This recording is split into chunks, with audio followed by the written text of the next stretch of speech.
Rawls law एक fundamental principle है जो कि फिजिकल केमिस्ट्री और थर्मोडायनामिक्स की फील्ड में यूज होता है और सॉल्यूशंस के आइडियल बिहेवियर को डिस्क्राइब करता है।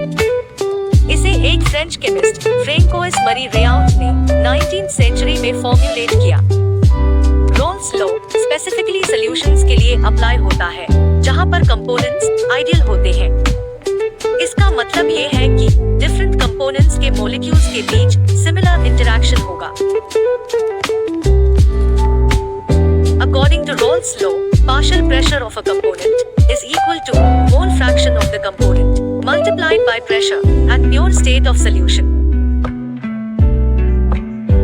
इसको हम ऐसे रिप्रेजेंट कर सकते हैं PA is equal to XA into P naught, जहां पर PA सॉल्यूशन का वेपर प्रेशर है, XA सॉल्वेंट का मोल फ्रैक्शन है, P naught प्योर सॉल्वेंट का वेपर प्रेशर है।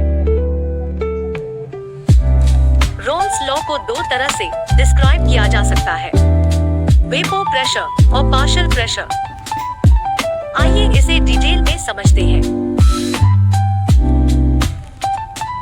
जब हम सॉल्वेंट को खुले में रखते हैं तब सॉल्वेंट मॉलिक्यूल्स लिक्विड सरफेस से इवेपोरेट होते हैं। उसके बाद वेपर फेज और लिक्विड फेज के बीच इक्विलिब्रियम एस्टैब्लिश होता है। लिक्विड सॉल्वेंट के ऊपर वेपर एक प्रेशर क्रिएट करता है, इसे हम वेपर प्रेशर कहते हैं और इसे हम प्रेशर गेज से मेजर कर सकते हैं, जैसा कि एनिमेशन में दिखाया गया है।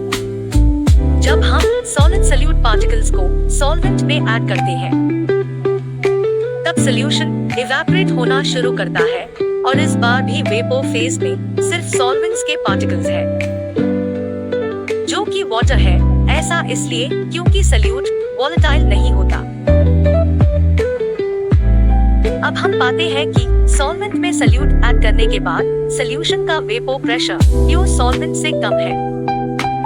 ऐसा इसलिए क्योंकि non volatile solute particles solution के कुछ सरफेस एरिया को घेर लेते हैं, जैसा कि एनिमेशन में दिखाया गया है। हम पाते हैं कि पहले के कंपैरिजन में अब वेपर कम क्वांटिटी में बन रहे हैं। रॉल्स ने इन सब बातों को ऑब्जर्व करते हुए ये पाया कि सॉल्यूशन के वेपर प्रेशर का नॉन वोलेटाइल सॉल्यूट से क्वांटिटेटिव रिलेशन है और साथ ही रॉल्स लॉ दिया। Thanks for watching.